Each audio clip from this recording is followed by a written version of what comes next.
Hey, hey everyone. Okay, I'm back. Internet connection's been interesting, but here we are again. Give this a try and see how this goes. Um, just enjoying a Monday afternoon. Hope you are as well, wherever you are or whenever you are tuning into this.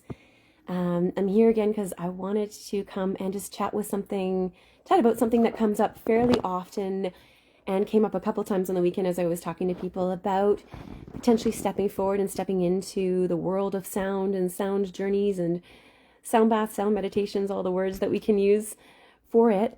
And it's this question around, and sometimes a worry around or concern around, oh my gosh, I'm so excited I'm going to get into sound and using sound for wellness and healing and transformation.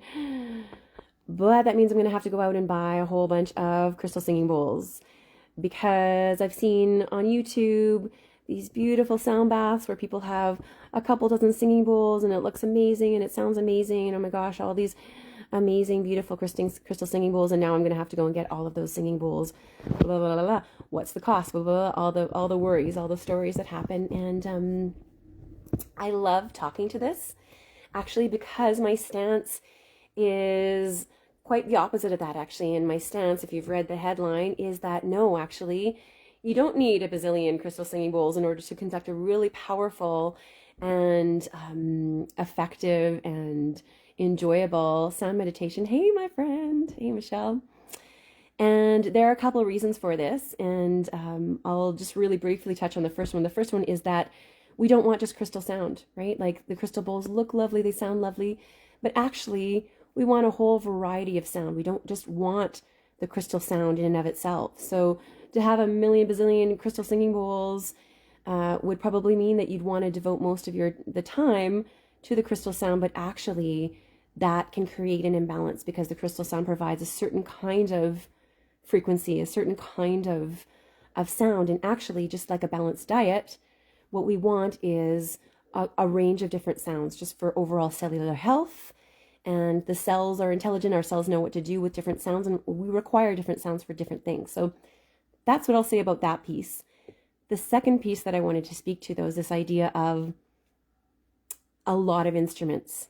Okay, just in general, like not even just crystal bowls, but just, oh my gosh, I have to go out and have to like buy all these instruments and go, blah, blah, blah, blah. It's going to be a lot of money. Pardon me. And what I want to say to that is, no, you actually don't need a whole lot of instruments in general. And I'll tell you more about that in a moment, but just even thinking back to when I was first getting into this world of sound meditation, sound journey, back in between 2009 and 2011, when I was traveling, India, Indonesia, Australia, I was on the road. And I had with me I had 3 metallic singing bowls, because they're metal. I got them in India. They're pretty easy to carry. I had a rattle, like a shaker. I had my tingsas, which are like the little symbol.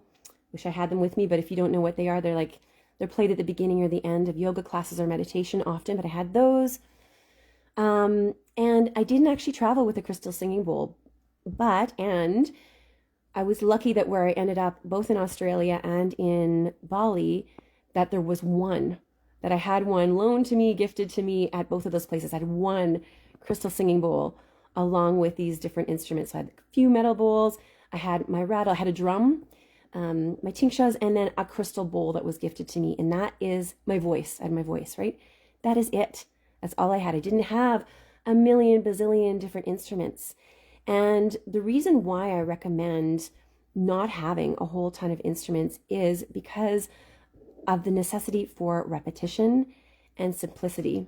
So often the things that we talk about in the world of sound is having the benefits of sound. So things like nervous system regulation, things like entrainment of our body and our minds to the sound, things like the slowing of the brainwave patterns. So all of these things that affect positive results from the sound experience, these all take time and repetition. Okay, so if you have a whole schwack of instruments, hey Kathy, maybe you can attest to this as well.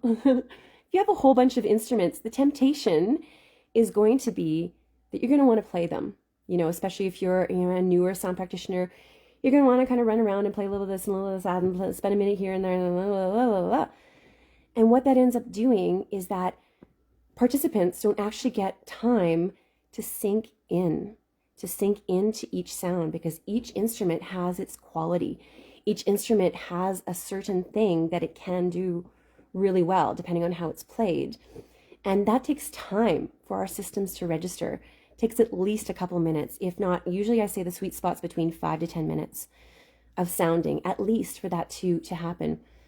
And then when we're talking things about nervous system regulation, brainwave entrainment, and slowing down, it takes time. So ideally, we really don't need a lot of instruments. What we do need to do is to have a connection with the instruments that we do have. Have a connection, have an ability to know how to play them in different ways, to know how they respond to our different ways of playing, and just to be able to deepen into our own listening with them. Okay, so it's not about having a million bells and whistles, and especially that I get that appeal of like, oh, it looks so beautiful to have like a dozen or a couple dozen crystal singing bowls. It looks beautiful, but trust me, you can do a lot with even just one crystal singing bowl. That's all I had when I started. I had a couple other metallic bowls. I had, if you were here earlier, I just went on a little bit about just the few instruments I had when I started, and I leaned into them, okay? Sank into them. I leaned into repetition and then a little bit of variation of each instrument. And ultimately, that is what's going to help you provide a sound experience that is immersive, that helps people sink in, that helps take people from the blah, blah, blah, blah, blah, blah, all the stuff going on into a deepened space. Now, if that's not your intention, it might not be your intention. There's different purposes for different sound bath experiences. If your intention isn't to take people into a deep and grounded space, then yeah, you might want to look at playing differently. But when we're wanting to cultivate that regulated, nervous system changing, body, heart, mind, and training, brainwaves shifting, slowing down, you do not need a lot of instruments. And just what you need to do instead is to lean into what you have, lean into the repetition. Trust me, it's going to feel like a lot. As the facilitator at the beginning, you're going to feel like, oh my gosh, aren't they tired of this already? But actually, a lot of the magic is in the simplicity and the repetition. I had an experience once of being in a sound bath where there was just a lot of movement. And let me tell you, it was like, oh, can you play that for just a little bit more? And my body just wants to soak that sound in. It was like, on to the next, on to the next, on to the next. And like, I left that session feeling like how I can get into in my daily life of like, hey, what's next, and more, and kind of blah, blah, blah, busyness, instead of an anchored and grounded place. So, what are the takeaways from this? If you resonate with this, I would love for you to post in the comments below, simple or resonate or something like that. If that idea of less is more, of simple is more, if you've had that experience, I'd love to hear about it from you. If you've had that experience in sound, what has that been like for you? I'm always open to hearing what your experience is and your feedback. But basically my experience and any of the research out there really talks very strongly to the importance of repetition, the importance of simplicity, and therefore you really don't need much to get started. So if that's part of what's holding you back in terms of, oh, I'm not sure about stepping into this sound practitioner mentorship, or I'm not sure about, moving forward with this sound therapy training, or blah, blah, blah. If that's part of what's holding you back, then I'm here to advocate for the idea that you really don't need much. You don't need to invest a whole lot of money. Yes, it is good to look for quality. So that's where your investment could go, but it really, you don't need to buy. You don't need 7 crystal bowls, really. I often only bring 4 with me, even to this day. It's very rare that I play all 7 in one session, to be quite honest with you, because it's just a lot. There's a lot you can do with only a few. There you go, that rhymes. A lot you can do with only a few singing bowls. Yes, my friend, always resonates. So just connecting with what you have, getting to know the instruments. That's more important than having more instruments, okay? If you're going to take away, a big takeaway from this is just getting to know what you have, using what you have, leaning into what you have. Doesn't need to be much more than that.